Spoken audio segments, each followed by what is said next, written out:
नमस्कार, पक्ष विपक्ष देख रहे हैं आप। मैं हूं आपके साथ रेशु त्यागी।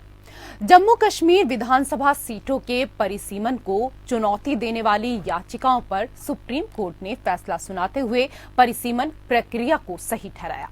सुप्रीम कोर्ट ने कहा कि केंद्र चुनाव आयोग की सहमति से परिसीमन आयोग बना सकता है। साथ ही सुप्रीम कोर्ट ने परिसीमन को चुनौती देने वाली सभी याचिकाओं को खारिज कर दिया। जस्टिस अभय एस ओका की बेंच ने फैसला सुनाया है। सुप्रीम कोर्ट के इस फैसले के साथ ही केंद्र शासित प्रदेश में चुनाव कराए जाने का रास्ता साफ हो गया है। 13 मई 2022 को सुप्रीम कोर्ट ने इस मामले पर नोटिस जारी किया था। तब कोर्ट ने साफ किया था कि सुनवाई सिर्फ परिसीमन पर होगी। जम्मू कश्मीर में अनुच्छेद 370 हटाने से जुड़े मसले पर विचार नहीं किया जाएगा। बीजेपी ने कोर्ट के फैसले का स्वागत किया है, जबकि पीडीपी अध्यक्ष महबूबा मुफ्ती ने कहा कि सुप्रीम कोर्ट की ओर से जम्मू कश्मीर में परिसीमन प्रक्रिया को चुनौती देने वाली याचिका को खारिज करने का कोई मायने नहीं है। वहीं अनुच्छेद 370 को निरस्त करने और जम्मू कश्मीर पुनर्गठन अधिनियम को चुनौती देने वाली याचिकाएं सर्वोच्च अदालत में लंबित हैं। कांग्रेस की ओर से फिलहाल फैसले पर प्रतिक्रिया की इंतजार है।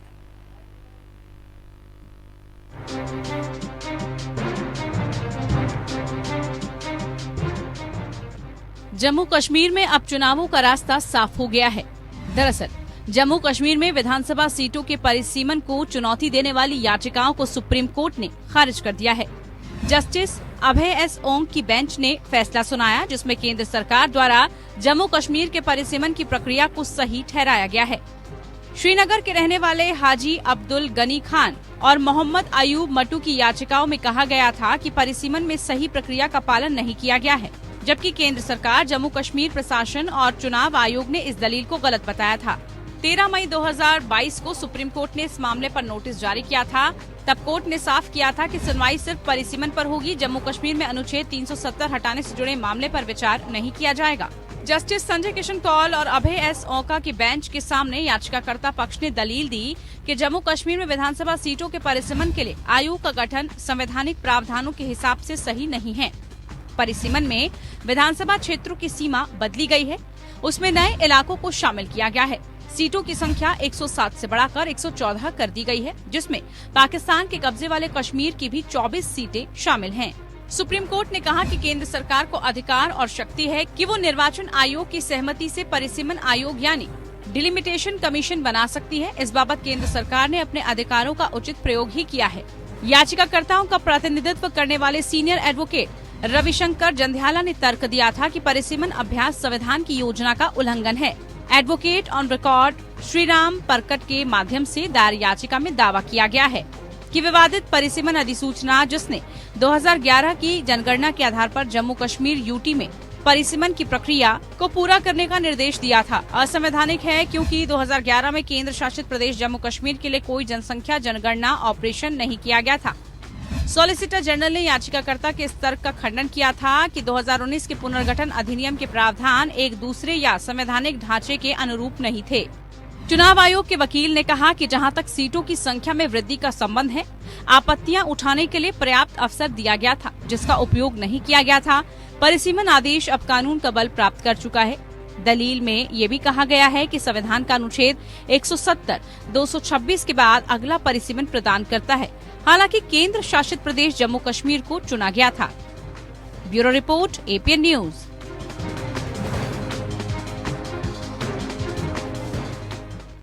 तो जम्मू कश्मीर में अब चुनावों का रास्ता साफ हो गया है। दरअसल जम्मू कश्मीर में विधानसभा सीटों के परिसीमन को चुनौती देने वाली याचिकाओं को सुप्रीम कोर्ट ने खारिज कर दिया है।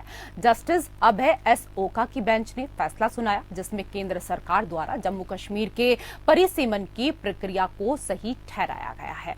और इसी को लेकर हम यहाँ पर चर्चा करेंगे। चर्चा करने के लिए 3 खास मेहमान इस वक्त हमारे साथ पैनल में मौजूद हैं। हमारे साथ फिलहाल मंजूर नाइक, प्रवक्ता बीजेपी, जुड़ गए हैं। बहुत बहुत स्वागत है आपका हमारे खास कार्यक्रम में। इसके साथ ही डॉक्टर अरुणेश यादव, नेता कांग्रेस, हमारे साथ जुड़ गए हैं। आपका भी बहुत बहुत स्वागत अरुणेश जी। और अब से कुछ ही देर बाद हमारे साथ Varinder Singh Sonu, vice president PDP youth, जुड़ने वाले हैं। अरुणेश जी, परिसीमन के खिलाफ डाली गई याचिका सुप्रीम कोर्ट ने खारिज कर दी है। अब चुनाव का रास्ता साफ हो गया है। आपकी प्रतिक्रिया से शुरुआत करते हैं। जी, मौका देने के लिए बहुत बहुत धन्यवाद। जी, जहाँ तक जम्मू कश्मीर का मामला है तो काफी दिनों से चुनाव लंबित थे और हम बराबर सरकार से यही निवेदन कर रहे थे कि जो भी कानूनी अड़चनें हैं उनको दूर किया जाए और वहाँ एक चुनी हुई सरकार को लाने की प्रक्रिया को पूरा किया जाए। अभी है क्या कि जम्मू कश्मीर में बहुत सारे ऐसे काम हैं जो सरकार की ना होने की वजह से उन कामों को पूरा नहीं किया जा पा रहा था, चाहे वो जनता से रिलेटेड काम हो, एडमिनिस्ट्रेशन से रिलेटेड काम हो या और जो तमाम चीजें हैं। तो स्वागत है, माननीय कोर्ट ने ये फैसला लिया और अब हम उम्मीद करते हैं कि जल्द से जल्द वहां चुनाव की प्रक्रिया पूरी की जाएगी और एक जनता को जो है एक चुनी हुई सरकार मिलेगी और जिससे कि जनता की जो तमाम समस्याएं हैं, जो उनके वहाँ के स्थानीय मुद्दे हैं, तो उस पे वहाँ जो सरकार गठित होगी तो उसमें जल्द से जल्द वो लोग वहाँ सरकार जो है जनता के लिए काम करेगी। ठीक है मंजूर जी, पूरा जम्मू कश्मीर हमारा है, लेकिन पहली बार है जब पीओके के लिए विधानसभा सीटें आरक्षित हुई हैं। इसे लेकर राजनीतिक बहस ज्यादा है, आप क्या कुछ कहना चाहेंगे इस पर? देखिए रिशु जी, बात ऐसे है कि हमारा जो भाजपा हमारी जो मोदी सरकार है, बेसिकली जम्मू कश्मीर को एक तो आर्टिकल 370 और 35 से हटाने के बाद पूरी तरह से जम्मू कश्मीर को जो है भारत के साथ जोड़ा गया। दूसरी बात यह है कि हमने ये भी संकल्प लिया है कि जो पाकिस्तान ऑक्युपाइड जम्मू एंड कश्मीर है वो भारत का एक अटूट अंग है और मोदी सरकार ये पूरी कोशिश करेगी और पाकिस्तान ऑक्युपाइड जम्मू कश्मीर जो है वो जिस प्रकार से हमारा हिस्सा है, हमारा अटूट अंग है, उसको बहुत जल्द जो है हम अपने जम्मू कश्मीर के साथ जोड़ के उसको भारत का जो है अटूट अंग फिर से जो है दोबारा से हम अपने साथ वापस ले आएंगे। रही बाकी बात, जिस प्रकार से डिलिमिटेशन की प्रक्रिया हुई, परिसीमन की प्रक्रिया हुई, ये आज जो ऑनरेबल हमारे सुप्रीम कोर्ट ने जिस प्रकार से आज ये एक वर्डिक्ट सुनाई है और जो पिटीशन दायर की जा रही थी उसको डिसमिस किया है, हम उसके ऑनरेबल सुप्रीम कोर्ट के डिसीजन का वेलकम करते हैं। और ये इसी चीज को दर्शाता है कि हमारी जो जितने भी इंस्टीट्यूशंस है, चाहे वो इलेक्शन कमीशन हो, चाहे वो डिलिमिटेशन कमीशन हो, मोदी सरकार हमेशा से ये कोशिश करती है कि कानून के दायरे में रह के, कॉन्स्टिट्यूशन के दायरे में रह के तमाम प्रक्रिया जो है पूरी की जाए। और ये पहली बार रिशु जी ये देखने को मिल रहा है कि पहले क्या होता था कि जम्मू की पॉपुलेशन को, जम्मू के एरिया को कभी भी एरिया और पॉपुलेशन के हिसाब से जो है जम्मू के लोगों को ये जो लेजिस्लेटिव असेंबली की सीट्स हैं वो नहीं मिली। ये पहली बार देखने को मिला है कि जस्टिस रंजना प्रकाश देसाई जी की अध्यक्षता में जो डिलिमिटेशन कमीशन बना, उन्होंने जम्मू की सीट्स को जो है 37 से बढ़ाकर जो है 43 किया। तो ये अपने आप में ही जम्मू के लोगों के लिए एक बहुत बड़ी खबर थी। और अब जो सीट्स थी टोटल 83 से बढ़ाकर 90 कर दी गई और इससे पूरे जम्मू कश्मीर के निवासियों में जो है बड़ी एक खुशी की लहर है, क्योंकि ये 5वीं दफा जो है जम्मू कश्मीर में डिलिमिटेशन कमीशन जो है वो बिठाया गया था। और 2002 के बाद ये पहली बार 20 साल के अंतराल के बाद जो है डिलिमिटेशन की जो प्रक्रिया है एक कानूनी तौर पे, एक लीगल तौर पे, एक ट्रांसपेरेंट मैनर में, जिसमें तमाम अपोजिशन पॉलिटिकल पार्टीज को पूरी ये छूट दी गई, ये पूरा उनको वक्तन फवक्तन को इन्फॉर्म किया गया कि अगर आपकी कोई ऑब्जेक्शन, आप ऑब्जेक्शन फाइल कर सकते हो, उनको बड़ा ही पेशेंटली सुना गया। और उस प्रक्रिया को पूरा करने के बाद डिलिमिटेशन कमीशन ने अपनी रिपोर्ट सबमिट की और फाइनली जो गैजेट ऑफ इंडिया में पब्लिश होकर वो लॉ बन गई। ठीक है, और सुप्रीम कोर्ट के फैसले पर तो कोई आवाज उठा नहीं सकता, कोई कुछ कह नहीं सकता, लेकिन अरुणेश जी, जब ये फैसला आया है उसके बाद अगर महबूबा मुफ्ती की बात की जाए तो उन्होंने कहा है कि सुप्रीम कोर्ट की ओर से जम्मू कश्मीर में परिसीमन प्रक्रिया को चुनौती देने वाली याचिका को खारिज करने का कोई मायने नहीं है। देखिए, वो महबूबा जी का निजी विचार है, निजी ये अब ये निजी हो जाता है जब आप लोग साथ में आ जाते हैं कभी। भारत नहीं, बात ये है कि जिन मुद्दों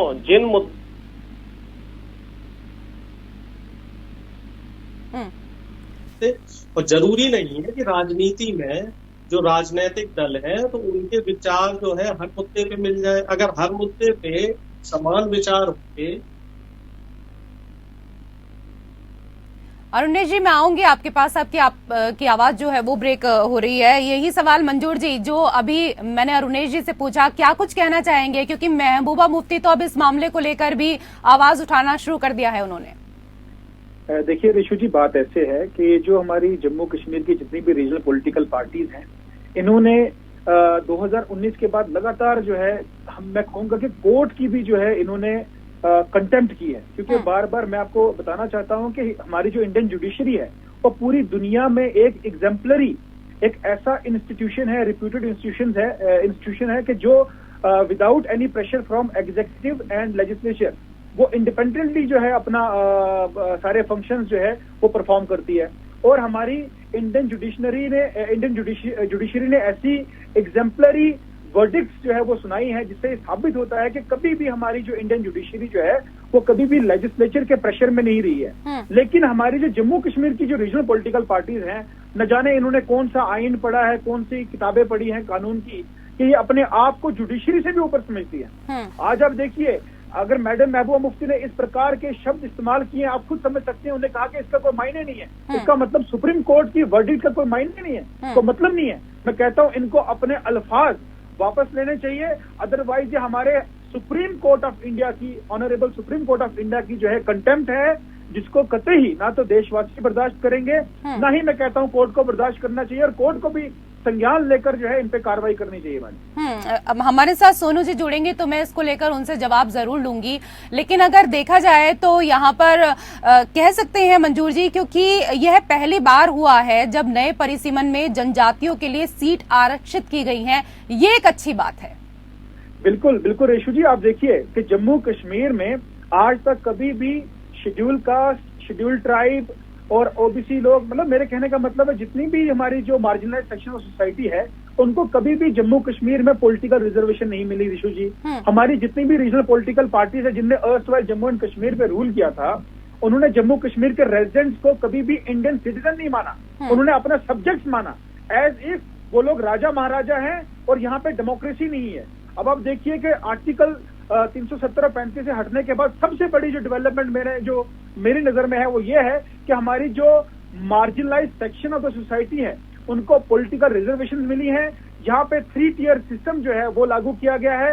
यहाँ पे डेमोक्रेसी को ऋषु जी ग्रास रूट लेवल तक जो है स्ट्रेंथन किया है। और आज की डेट में मैं बहुत ही जिम्मेदारी के साथ ये कहना चाहता हूँ कि जम्मू कश्मीर में चाहे हमारे लेजिस्लेटिव असेंबली जो है वो डिफंक्ट है, यहाँ पे एमएलए इलेक्टेड नहीं है, लेकिन आज की डेट में भी हमारे पास 30,000 ऐसे चुने हुए प्रतिनिधि हैं जो लगातार हमारे जम्मू कश्मीर की आवाम की जो है आवाज भी उठा रहे हैं और उनकी डेवलपमेंट कर रहे हैं। और उनके लिए चाहे उनकी इंफ्रास्ट्रक्चर की डेवलपमेंट हो, चाहे छोटे लेवल की हो, बड़े लेवल की हो, वो लगातार जो है मैडम वो काम कर रहे हैं इस पे। तो अपने आप में बहुत ही बड़ी उपलब्धि मैं मानता हूँ कि मोदी सरकार की जम्मू कश्मीर में है।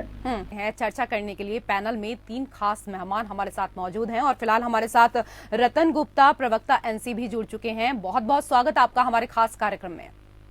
Thank you ma'am. सर, परिसीमन को लेकर वहां के राजनीतिक दलों की क्या आपत्तियां हैं या आप इससे खुश हैं? देखिए साहब, जब ये कॉन्स्टिट्यूट किया गया ये कमीशन, डिलिमिटेशन कमीशन, हमने तो उसी वक्त सिरे से नकारा था कि ये अनकॉन्स्टिट्यूशनल है। पार्लियामेंट के अंदर एक कानून पास किया गया कि पूरे हिंदुस्तान के अंदर डिलिमिटेशन जो होगी वो 2026 को होगी। अब जम्मू कश्मीर में डिलिमिटेशन करवाने का कोई मकसद नहीं था, कोई सवाल ही नहीं था पैदा होता था। जब पूरे मुल्क में 2026 को होनी थी तो फिर जम्मू कश्मीर के अलग थोड़ी है पूरे मुल्क से। तो एक तो हमारा हमने सिरे से इसको निकाला था कि साहब, निकाल दिया था कि साहब ये जो कॉन्स्टिट्यूट किया गया है कमीशन, ये अनकॉन्स्टिट्यूशनल है और अगेंस्ट द नेचुरल जस्टिस है। तो हमारा तो यही कहना था। दूसरी बात यह है कि जहां तक इलेक्शन का ताल्लुक है, इलेक्शन का इसके साथ कोई ताल्लुक नहीं था। इलेक्शन तो करवाने चाहिए थे इनको, और जब बनाया गया नीयत देखनी चाहिए। ये सिर्फ एक पार्टी को फायदा पहुंचाने के लिए बनाया गया, और जो डिलिमिटेशन ने रिकमेंडेशन दी है वो आप देख लीजिए कि वो कहां तक लोगों को अफेक्ट करती है। पूरा जम्मू कश्मीर इन्होंने हुतल फुतल में डाल दिया। और एक कॉन्स्टिट्यूंसी कहाँ कश्मीर का अनंतनाग, जिसका बॉर्डर चाइना से लगता है, और कहाँ पुंछ राजौरी का इलाका जो पाकिस्तान के साथ बॉर्डर लगता है, ये एक पार्लियामेंट्री कॉन्स्टिट्यूंसी बनाई गई। क्या लोगों के लिए ये दुरुस्त है? सर लेकिन पहले तो आप ही लोग लगातार मुद्दा उठा रहे थे ना सर, आप ही लोग मुद्दा उठा रहे थे, आप सब कहते थे कि चुनाव होना चाहिए, चुनाव होना चाहिए, चुनाव होना चाहिए। ठीक है सर, अब होने जा रहा है ना, अब होने जा रहा है तो फिर किंतु परंतु क्यों? चाहिए इनको सुबह निकाले नोटिफिकेशन, कौन कह रहे हैं नहीं निकले? मंजूर जी, ये तो हम डिमांड कर रहे हैं, ये तो हमारी डिमांड है कि 8 साल से हमारा फंडामेंटल राइट है वोट देना, डेमोक्रेसी है हिंदुस्तान के अंदर, और डेमोक्रेसी का असर हो रहा है वो आपके सामने है।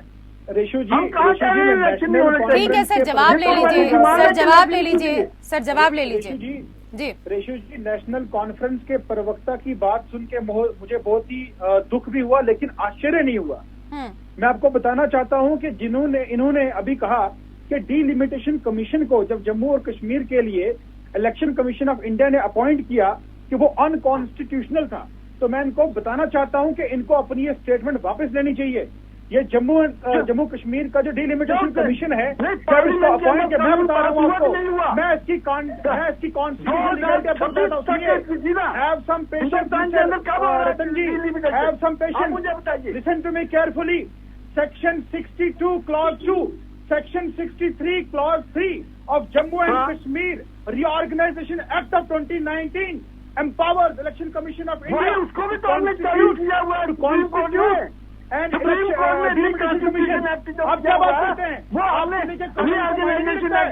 सेक्शन पढ़ रहा है, उसने एम्पावर किया है, उसी के बेस पे आज हमारे ऑनरेबल ने पिटीशन को खारिज किया है।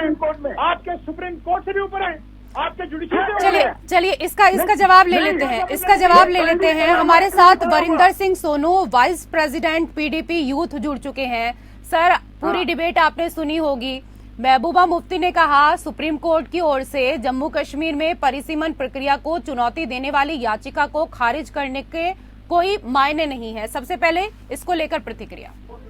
देखिए, ऐसे है कि हमने आज से नहीं, जिस दिन डिलिमिटेशन कमीशन जम्मू कश्मीर में आया था, जिस दिन ये बना था, हमने तभी कहा था, आज भी कह रहे हैं कि ये डिलिमिटेशन कमीशन जो है ये किसी एक पार्टी को फायदा पहुंचाने के लिए काम कर रहा है। अब आप मुझे बताइए, जम्मू कश्मीर में डिलिमिटेशन कमीशन आया, लोगों के प्रोटेस्ट हुए, इसकी रिपोर्ट के बाद कितने प्रोटेस्ट जम्मू में हुए? लोगों ने कहा ये हमारे साथ डिस्क्रिमिनेशन हो गया कि जम्मू की सीटें पहले कहते थे बढ़ानी, वो भी ज्यादा जब बढ़ा नहीं पाए। उसके बाद जो जम्मू में, मैं जम्मू की अगर खास बात करूं तो जो जम्मू में हुआ कि लोगों की पुरानी हमारी कंस्टिट्यूंसियां खत्म कर दी गई। अगर सर, मैंने जो आपसे सवाल पूछा आपने उसका जवाब नहीं दिया। मैंने जो आपसे सवाल पूछा आपने उसका जवाब नहीं दिया। आप तमाम मुद्दों पर आ जाते हैं। क्या कोई सुप्रीम कोर्ट से ऊपर हो सकता है इस देश के भीतर? सुप्रीम कोर्ट सबके लिए सुरप्रिय है, हम सब सुप्रीम कोर्ट को मानते हैं, लेकिन जो महबूबा मुफ्ती नहीं मानती हैं क्या? कौन कहता है नहीं मानती? आप कैसे कह सकते हैं कि वो सुप्रीम कोर्ट को नहीं मानते हैं? तो किस तरीके, कौन सी बात ऐसे किस तरीके से उन्होंने बयान दिया है? नहीं, किस तरीके से उन्होंने क्या कहा है? आप बयान सुने ना पूरा, आप सुनना नहीं चाहते, आप अपना एजेंडा चलाना चाहते हैं। अपना एजेंडा क्यों चलाएंगे सर? अपना एजेंडा क्यों चलाएंगे? सुप्रीम कोर्ट नहीं मानते, हम क्यों नहीं मानते सुप्रीम कोर्ट? अपना एजेंडा क्यों चलाएंगे? मंजूर जी, सुन लीजिए, अगर हमारी बात सुननी है तो सुनिए ना। हमने ये कहा है कि सुप्रीम कोर्ट का जो फैसला वो तो मानना है। सुप्रीम कोर्ट में हमारा एक केस है 4 साल से 370 के प्रति बयान को हम उसकी अगर उसकी भी सुनवाई की जाए तो हम उससे भी खुश हैं। अब ये सुप्रीम कोर्ट ने जो फैसला दिया मानेंगे। कोर्ट ऑफ इंडिया, अगर आप कहते हैं कि हम नहीं मानते, आपके कहने से कुछ नहीं होता ना। हम सुप्रीम कोर्ट को पहले भी मानते थे, आज भी मानते हैं, आगे भी मानते रहेंगे। हमारा अगर हम कोई डिलिमिटेशन कमीशन के फैसले से ना खुश है तो इसका मतलब क्या है कि वो सुप्रीम कोर्ट को नहीं मानता? समझ में नहीं। इसका मतलब आप ये कहेंगे कि हम हिंदुस्तानी नहीं है, या हमारी नेशनलिटी का सर्टिफिकेट आपका चैनल हमें देगा? हम ये कहते हैं कि जो डिलिमिटेशन कमीशन ने जम्मू कश्मीर में किया है, हमारे साथ नाइंसाफी हुई है। क्या बोलूं, हमारी कॉन्स्टिट्यूंसियों को तोड़ा यहाँ पे जम्मू कश्मीर में खत्म कर दी है। पॉलिटिकल एक हमारी कॉन्स्टिट्यूंसी सुनिए, यहाँ पे जम्मू में हमारी कॉन्स्टिट्यूंसी बनाएगी, उसकी वोट होने तो बताइए जम्मू शहर के लोगों को क्या फायदा होती थी? यहाँ पे जिस चीज के लिए डिलिमिटेशन कमीशन आया। तो दूसरी बात अहम है, आप देखिए किस प्रकार पार्लियामेंट में। अच्छा ठीक है, इस तरीके से चर्चा नहीं हो पाएगी, इस तरीके से चर्चा नहीं हो पाएगी। अरुणेश जी, जम्मू कश्मीर में पॉलिटिकल मूवमेंट हो, चुनी हुई सरकार हो, ये तो लोकतांत्रिक व्यवस्था के लिए अच्छा है। चुनाव कराने की जिम्मेदारी तो फिलहाल वर्तमान सरकार पर है, तो उनके हर कदम को संदेह से देखना आपको लगता है कि उचित है? देखिए, सरकार अगर कोई काम अच्छा करेगी तो उसे संदेह से क्यों देखा जाएगा? जिस तरीके से 2 याचिका दर्ज की गई तो 2 में से एक याचिका को खारिज कर दिया गया और दूसरे पे कार्यवाही की गई। तो ये भी कहीं ना कहीं कोर्ट की जो नीतियां हैं उनको संदेह के दायरे में लाती। और दूसरी चीज जो हमारे बीजेपी के साथी कह रहे थे कि पीडीपी इस तरह की पार्टी है, पीडीपी उस तरह की पार्टी है, तो हमारे साथी की याददाश्त बहुत कमजोर है। हमारे साथी अगर ध्यान हो तो बीजेपी का जो गठबंधन था वो पीडीपी से ही हुआ था। जब तक इन्हें लगा कि पीडीपी से हमें फायदा मिलेगा तब तक इन्होंने साथ रह के सरकार चलाई, पीडीपी को इस्तेमाल किया और अब वो पीडीपी पे ही जो है लांछन लगा रहे हैं। देखिए, लोकतंत्र में कोई भी राजनीतिक पार्टी है, चाहे वो क्षेत्रीय पार्टी हो, चाहे वो राष्ट्रीय पार्टी हो, तो उसका हमें सम्मान करना चाहिए और लोकतंत्र की जो व्यवस्थाएं बनी हुई हैं तो उन व्यवस्थाओं के हिसाब से चलना चाहिए। ठीक है, स्वागत है, सुप्रीम कोर्ट ने जो फैसला दिया उसका स्वागत है, चाहे हम नाखुश हों चाहे खुश हों, लेकिन अब उनका जो फैसला है वो सर्वोपरि है। और हम ये उम्मीद करेंगे कि जल्द से जल्द वहाँ चुनाव होंगे, चुनाव होने के बाद वहाँ पे लोकतंत्र की फिर से बहाली साफ हो होगी। गया है तो जाहिर सी बात है कि चुनाव ही अब जल्द कराए जाएंगे। बहुत बहुत शुक्रिया आप सभी खास मेहमानों का हमारे साथ इस चर्चा में जुड़ने के लिए। और इसी के साथ पक्ष विपक्ष में फिलहाल इतना ही। नमस्कार।